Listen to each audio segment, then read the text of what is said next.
আমি উকিয়ামলৈ আহিছোঁ। উকিয়ামৰ পৰিস্থিতি আমি শংকৰে দেখুৱাই আছে। আপোনালোকে ভালদৰে পৰিস্থিতি নিয়ন্ত্ৰণ কৰক।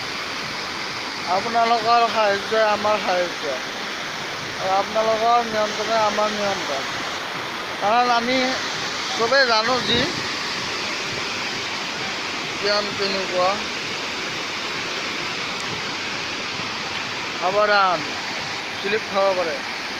আমি পাহাৰৰ ওপৰত উঠি আছোঁ বৰ্তমান। এই পাহাৰৰ পৰা নামা ঢৌটোহে আপোনালোকে দেখিছে। বিৰাট ঢৌ। ইয়াত পৰিলে মানুহ মৰিব পাৰে। কাৰণ ইয়াত পিকনিক খাব আহিলে সাৱধান হ'ব লাগে।